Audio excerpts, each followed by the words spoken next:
Chapter 43 discusses disorders of the male reproductive system.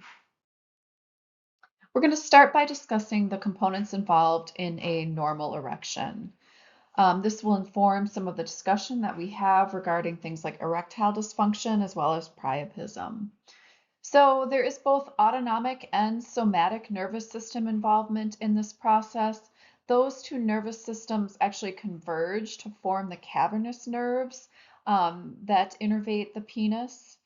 What happens is when there is sexual arousal, parasympathetic signaling causes the release of neurotransmitters, specifically nitric oxide. And nitric oxide will activate the increase of something called cyclic guanosine monophosphate, or CGMP.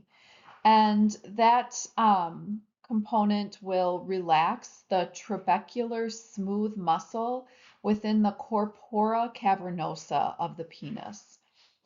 And as that relaxation occurs, blood flows into the cavernosa sinuses, causing this increased pressure, which leads to erection. So we get this full dilation of the penile vasculature.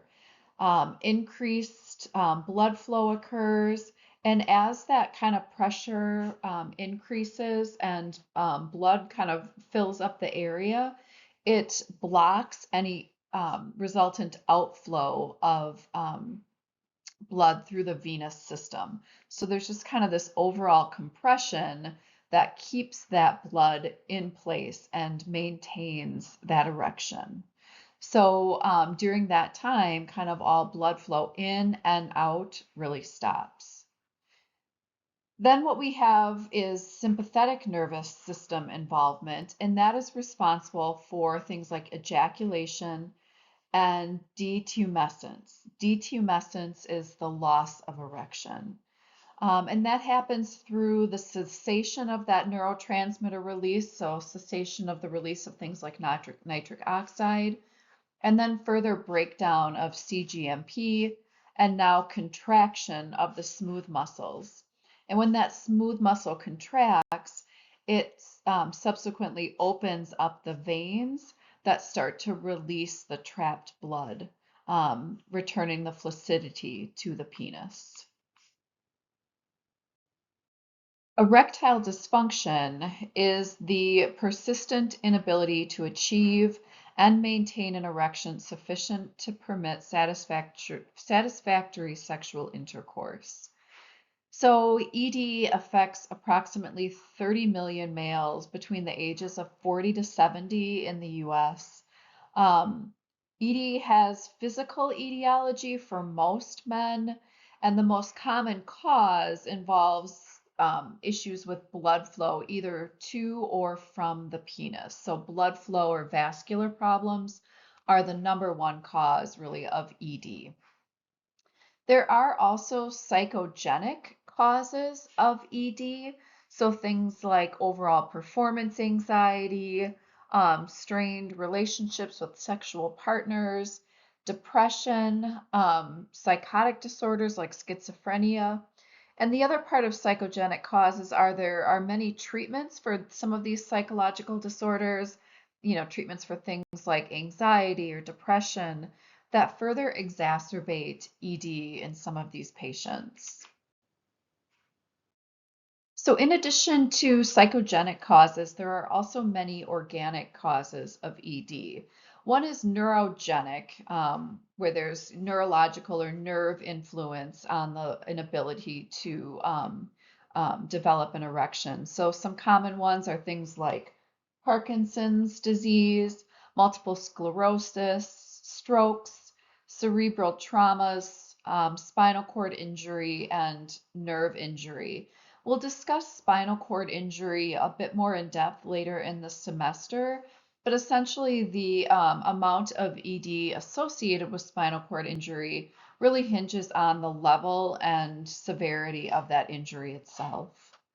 Diabetes is a major cause of erectile dysfunction in the United States. So there are 10.9 million adult males in the US with diabetes, And the estimates are that 35 to 50% of those men also have erectile dysfunction. And this happens because diabetes can lead to this overall arterial hardening that starts to compromise blood flow to the penis.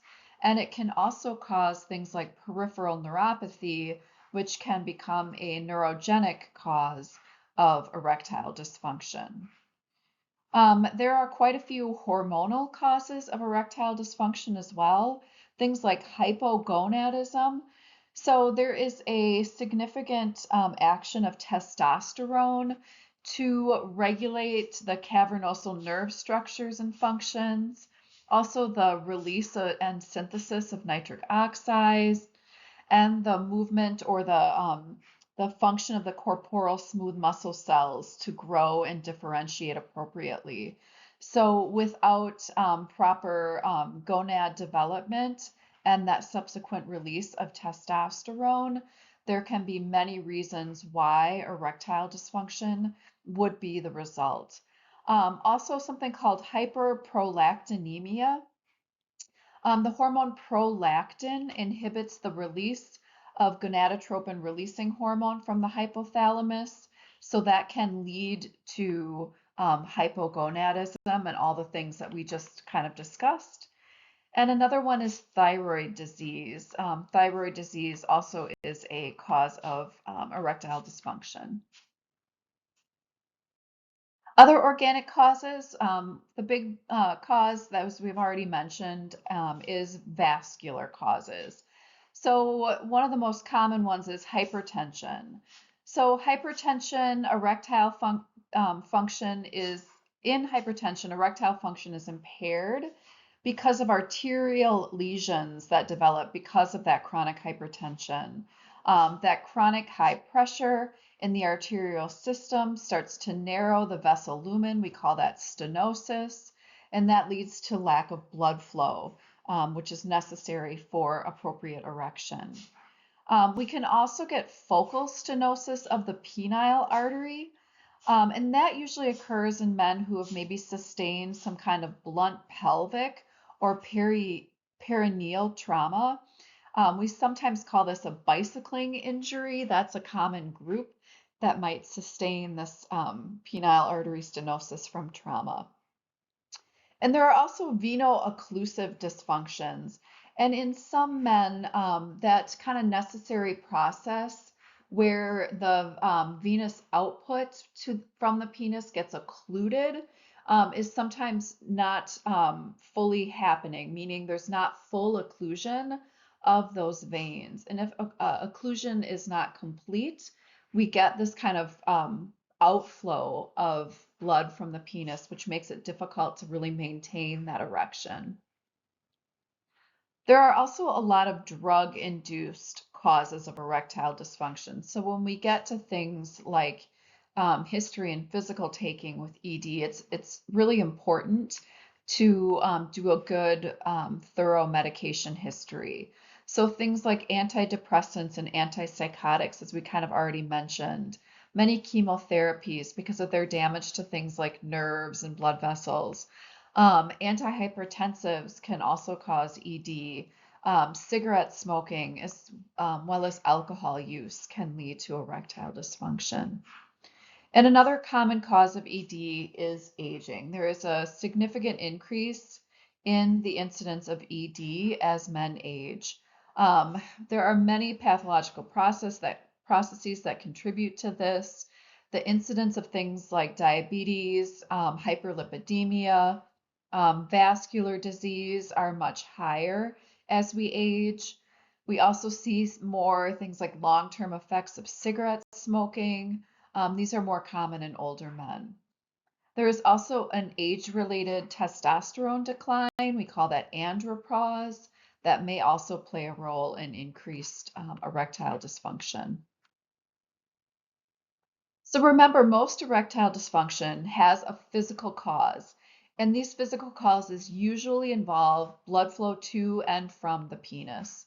So again, some risk factors for generalized penile arterial insufficiency are things like chronic hypertension, hyperlipidemia, cigarette smoking, diabetes, and also pelvic irradiation. So any radiation treatment to the pelvic area can also cause arterial insufficiency. So diagnosis of erectile dysfunction really involves first a careful history, including all of those areas that we just discussed as potential causes for erectile dysfunction. So asking questions about both medical history, sexual history, medication history, and psychosocial history taking. And then followed by careful physical exam. Just a couple notes on this. If a patient presents with something like metabolic disorder, which we discussed back in DM, there is a high likelihood that that person is also experiencing ED. The thing about erectile dysfunction is it can be underdiagnosed and undertreated because there is often hesitancy by men with erectile dysfunction to have those conversations with their healthcare providers. So it may be imperative on healthcare providers to note when someone has, other associated disorders that have ED as a common cause. And so again, if you're treating somebody with something like metabolic disorder, that is so closely linked to ED that it would be a good idea to also ask about ED at that time of diagnosis with metabolic disorder. The other thing to understand here is that if a person presents with just complaints of ED, there's a high likelihood that there's also some coexisting vascular problem, something like type 2 diabetes or some other risk factor that needs to be evaluated. So if a patient comes in with just a isolated complaint of ED, and they don't have any history of things like DM or vascular problems, we really do need to investigate whether those things are present because there's such a close link between those things and erectile dysfunction. And so we need to be evaluating those patients for any modifiable cardiovascular risk factors that would need to be treated, right? There are also some laboratory tests that we can use with diagnostics. And most of those laboratory tests are aimed at ruling out any other kind of organic causes of these disorders. So as far as treatment of ED, a lot of the treatment choices are really dependent on the severity and the underlying cause of ED, as well as patient preference as far as the different treatment modalities that might be available.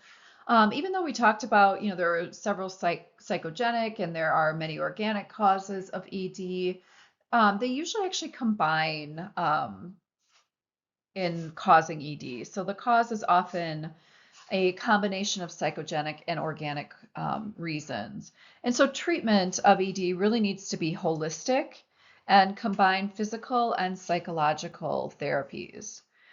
So psychosexual therapy or psychosexual treatments aim to reduce things like anxiety, especially anxiety surrounding things like performance anxiety, also to perhaps reduce stress or to reduce depression.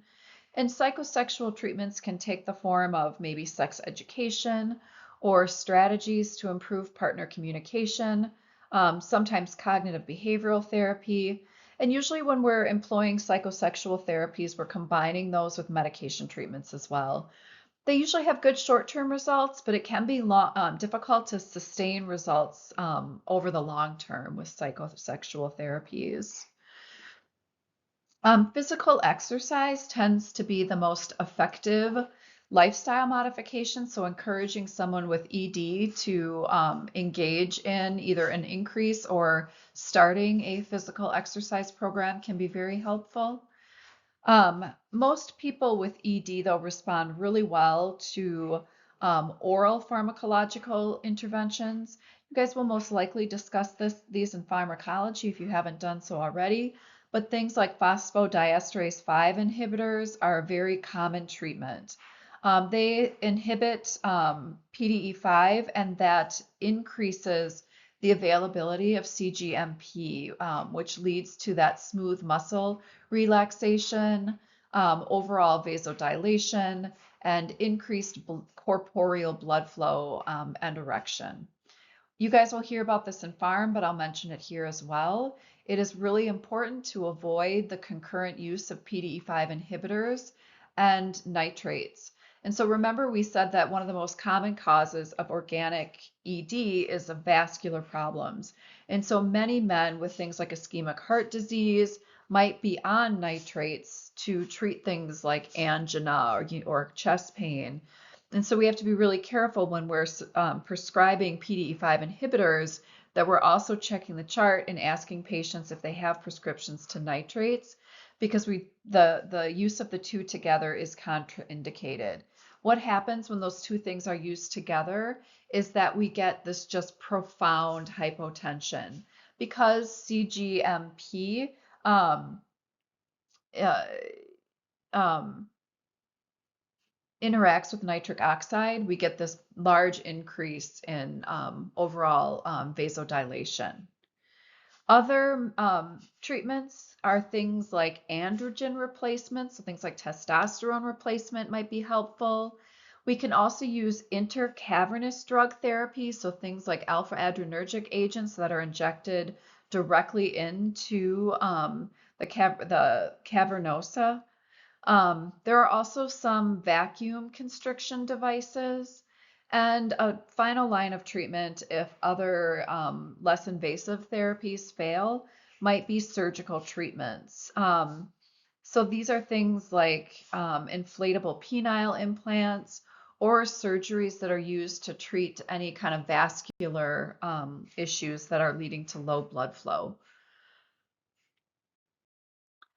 Priapism is the involuntary and persistent penile erection beyond or unrelated to sexual stimulation. And when we say persistent, we usually mean an erection that lasts more than 4 hours. Ischemic priapism is a urologic emergency because ischemic priapism can lead to ischemia and fibrosis of penile tissue. And this causes an increase in the risk of long-term impotence. Um, it often occurs secondary to a disease or the effects of a drug. So some common diseases that can lead to priapism. So there are many hematologic conditions. So things like leukemia, sickle cell disease, and thrombocytopenia. There are neurological conditions like stroke, spinal cord injury, or other central nervous system lesions. Renal failure can also cause this. Males with sickle cell disease are frequently affected by priapism, most likely because of deoxygenation and stasis in the blood in the cavernosal tissue during erection. And that deoxygenation causes this increased sickling and inability to kind of drain blood from the penis. Medications like antihypertensive drugs, anticoagulant drugs, antidepressants, alcohol, and marijuana can also contribute to the development of priapism. The treatment of priapism, we usually use things like maybe analgesics to reduce sensation and to reduce the pain that's often caused by that extended engorgement of the penis. We can use sedation. Hydration can help. We can use ice packs and cold saline enemas. This is cold saline kind of injected right into the ureter to try to cool that tissue and reduce inflammation. And we can also do needle aspiration of blood from the corpus cavernosum to try to relieve priapism. Now we're going to move on and talk about some of the disorders of the testes and scrotum. So the first one is what we call cryptochordism or undescended testes. Cryptochordism is the most common congenital disorder of the genitourinary system that affects male infants. So this can occur in one or both of the testicles, and it's where they fail to move down into the scrotal sac. So the testes do develop intra-abdominally in the fetus, and then they will descend down into the scrotum through the inguinal canal, usually during the 7th to 9th month of gestation. So kind of late in pregnancy, they start to move down that inguinal canal to sit within the scrotum. So if a testicle doesn't descend, it may remain maybe in the lower abdomen or maybe at some point of descent through the inguinal canal. So you can kind of see that in the picture here. The undescended testicle might lie in various positions depending on how far through its descent it was before it kind of stopped, okay? And then you can see here kind of where the normal positioning of that testy within the scrotal sac. We're not sure why this really happens. The causes and risk factors are largely unknown. The most common risk factor that we know of is prematurity of an infant. Usually, if the testes are undescended right after birth up until about 6 months, we'll kind of just watch and wait. Most of them will eventually kind of descend on their own. But if we hit about 6 months of age and those testes have not yet descended, treatment would be needed, and usually surgical treatment to get the testes to descend. So clinical manifestations and complications of cryptochordism. So the biggest clinical manifestation is the absence of one or both testes from the scrotum. So if the scrotal sac is palpated in these infants, either one or both of the testes will be absent on palpation. Um, some of the big risk factors for patients who have experienced cryptochordism are infertility and malignancy. And even after correction of cryptochordism, there still remains a lifelong increased risk of infertility and testicular cancer in these patients. These patients also are at increased risk of testicular torsion, which we'll also talk about. Their risk is about 10 times as high as that of someone without cryptochordism. There are also some psychological effects involved in that empty scrotum if we cannot get those testicles to descend. And the only definitive management here is surgical intervention. So again, because of that kind of lifelong increased risk of infertility and malignancy, lifelong follow-up is really needed. And things like instruction on testicular self-exam is very important. So these patients know to kind of increase their screening to watch for testicular cancer. Some other disorders of the scrotum and testes, one is something called hydrocele, and this is where we get an excess kind of fluid collection between the two layers of what we call the tunica vaginalis. So you can see here in the first picture, this is the anatomy of a normal testicle. And you can see the tunica vaginalis kind of surrounding the testes, and that is a dual layered kind of structure that normally has a very small amount of fluid inside of it. In a hydrocele, which is the picture kind of over here on the right, that area starts to fill up significantly with this excess fluid.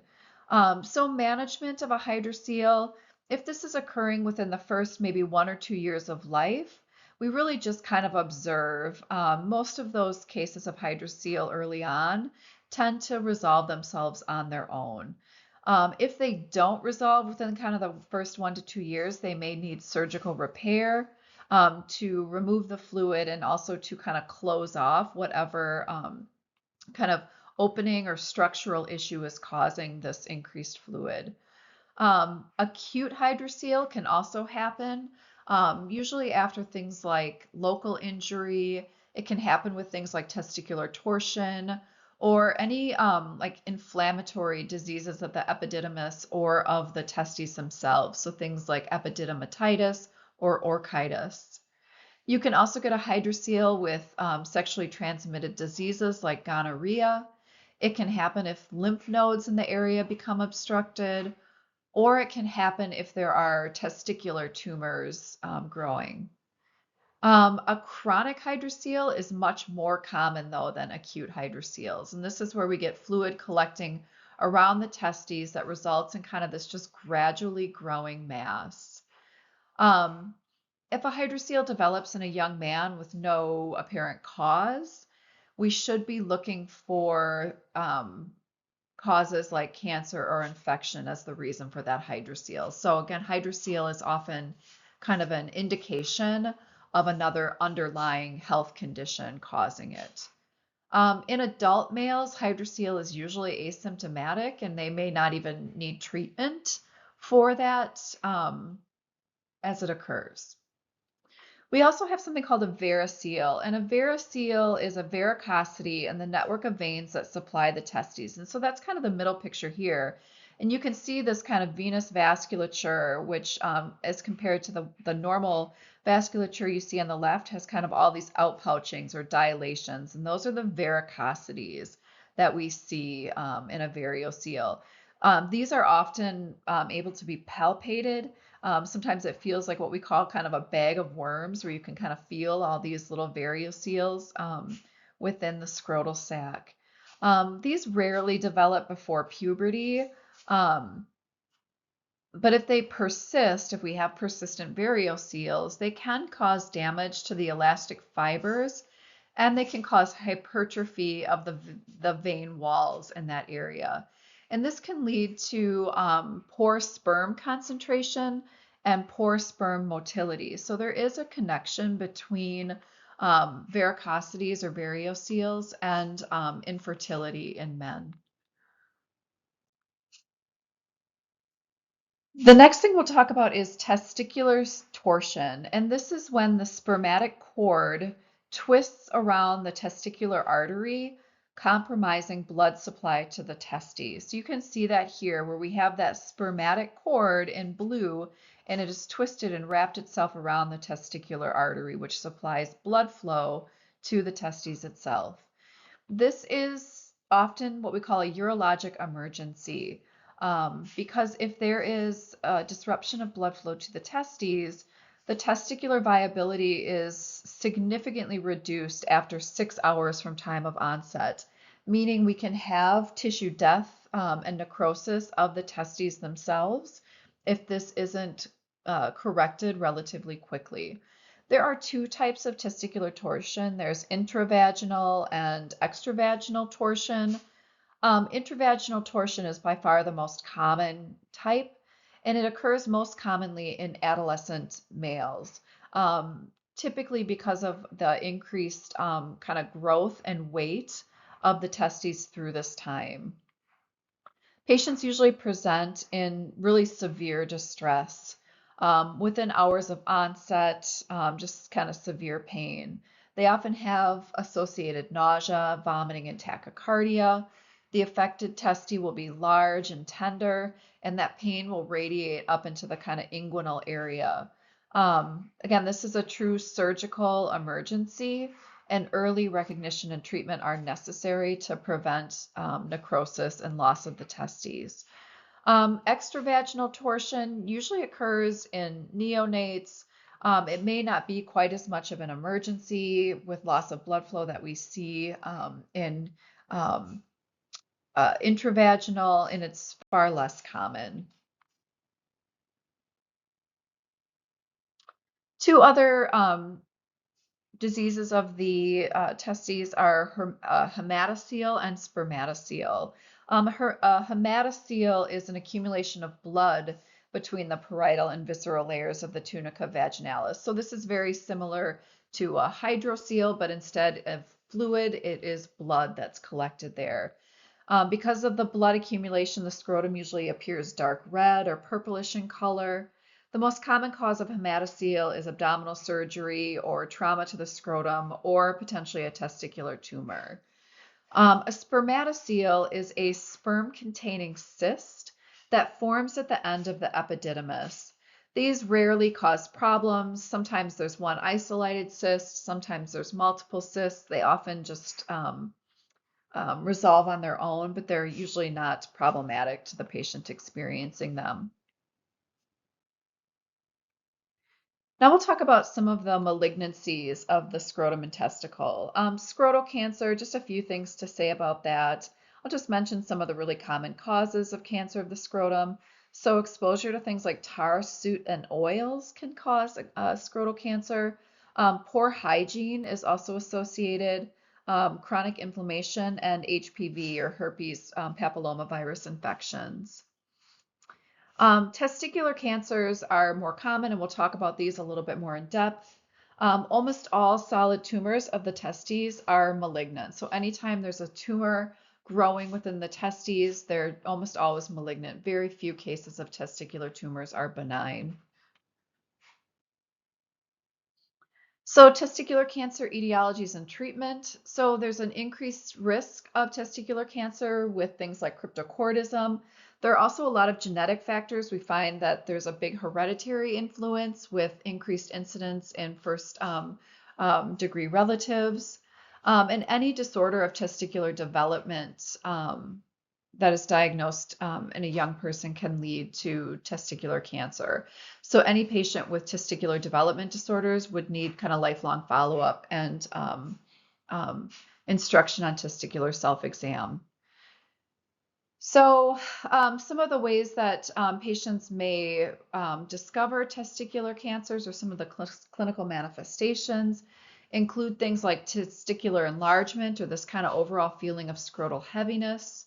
But often we find these when there's signs of metastasis. So things like swelling of the lower extremities, which might indicate lymph node involvement, back pain, which might indicate bone metastasis. There might be a mass in the neck, which might also indicate lymph node involvement, cough and hemoptysis, which might indicate metastasis to the lungs, or things like dizziness, which might indicate metastasis to the brain. Lung and bone metastasis are the most common metastatic sites for testicular cancer. So treatment of testicular cancers always includes orchiectomy or removal of the testes with the tumor. This is usually done at the time of diagnostic exploration. Further recommendations for treatment are based on the classification of the disease and things like staging at time of diagnosis.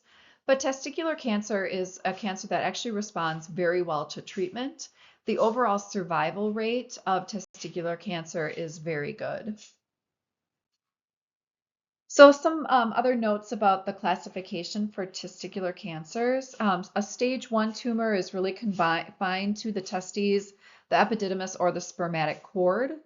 A stage 2 tumor has spread to retroperitoneal lymph nodes, so lymph nodes within the abdominal area, and maybe some other nodes below the diaphragm. And in stage 3 metastasis, we see spread outside the retroperitoneal nodes or within nodes above the diaphragm, or potentially to distant sites of metastasis, things like bone or lung. Testicular cancer is the most common cancer in men between the ages of 15 and 35. So now we're going to talk about benign prostatic hypertrophy. So BPH is age-related, non-malignant enlargement of the prostate gland. So the incidence of BPH increases significantly as people age, but this is not a malignant enlargement. This is a benign enlargement. So it's characterized by the formation of large, discrete lesions in the periurethral region of the prostate. So the area of the prostate surrounding the urethra. Um, this is different than the areas that we see involved in things like prostate cancer. That's usually found more in the sort of peripheral zones of the prostate. So the top picture here is a normal prostate. The middle picture is what we see in prostatic hyperplasia. So you can see the area of involvement is that area kind of right around the urethra, sort of into the center of the prostate. And the bottom picture shows carcinoma, where we see the affected area kind of in those peripheral or outside areas of the prostate itself. These enlargements can be what we call static, where they're related to an increased overall size in the prostate, like what you see here. And they can also be dynamic, where we see this kind of increase in the overall tone of the smooth muscle that surrounds the prostate. We use alpha-1 adrenergic receptor blockers for treatment of BPH. And usually the treatment options beyond that are based on severity of the function and the issues that BPH is causing to the patient. So BPH diagnosis and treatment, one of the main diagnostic pieces in this is really symptom questioning, right? So There is a symptom index by the American Urological Society. It asks, I think, 7 questions total that are really trying to get at the amount of urinary symptoms and problems that this prostate enlargement is causing. And the final question on the index really relates to the quality of life and the effects of urinary issues on that quality of life. So urinary symptoms that the patient is experiencing are one of the biggest things that we look at when we're talking about diagnosis of BPH. We can also do things like urinalysis, PSA screening or prostate specific antigen, and we'll talk about that a little bit more too when we talk about prostate cancers. We can do cystoscopy and urodynamic tests. Essentially, in urodynamic tests, we're testing kind of the strength of stream of urine that the patient is able to generate. So we'll have a patient hold some urine in their bladder, and then we'll literally measure kind of the strength of that stream as urine leaves the body. We can also do ultrasonography. This can either be percutaneous ultrasound or transrectal ultrasound to more closely examine the prostate. Digital rectal examination is a common diagnostic treatment for BPH. What we feel on digital rectal exam with benign BPH is quite different than what you would feel with cancer. In BPH, it's usually kind of you feel an enlargement of the prostate, but it's usually kind of like a soft, rubbery kind of feeling yet to the prostate. And in cancer formation, we usually feel more of kind of like a hard, more nodule sort of feeling on DRE of the prostate. Treatments include things like lifestyle modifications. So lifestyle modifications might be reducing liquid intake, especially before sleep, to try to reduce the urinary symptoms, avoiding or reducing intake of caffeine and alcohol, or avoiding or monitoring the use of medications like decongestants or antihistamines, antidepressants, and diuretics, because they can make this condition worse. We may also help patients to try to train their bladders to hold more urine for longer periods of time. We might teach them exercises for their pelvic floor muscles. And we might need to do things to help prevent or treat constipation, which can occur if we are retaining urine in the bladder. Medication treatment is often used with BPH as well. So again, pharmacological management is usually 5-alpha reductase inhibitors or alpha-1 adrenergic blocking drugs, which you guys will discuss in pharm. And there are also surgical interventions. So surgical removal of enlarged prostates can be done either transurethral, suprapubic, or through the perineal approach. And this is really the most commonly used technique for treating BPH. Prostate cancer is the most common non-skin cancer in the United States. Its cause is largely unclear, but there are some known risk factors that include age, increased incidence with advanced age, hereditary factors, male hormonal levels, and some environmental influences. So things like high-fat diet, processed meats, and dairy. 98% of prostate cancers are adenocarcinomas. And metastasis often happens with prostate cancer primarily to the lung or bones of the vertebral column, ribs, and pelvis. Pain or pathologic fracture are often the first signs of prostate disease because early cancers of the prostate are usually asymptomatic. So because early stage prostate cancer is asymptomatic, effective screening methods are really important here. So two of the most common screen methods are DRE and PSA, so that's digital rectal exam, and prostate specific antigen, which is a serum marker that can indicate prostate cancer. But PSA is not necessarily entirely specific to prostate cancer. It can also indicate BPH or prostatitis, which is inflammation of the prostate. And PSA isn't always elevated with cancer. So while it's a decent screening method, it's not necessarily the most specific. We do overdiagnose prostate cancers, and we also probably miss some using PSAs.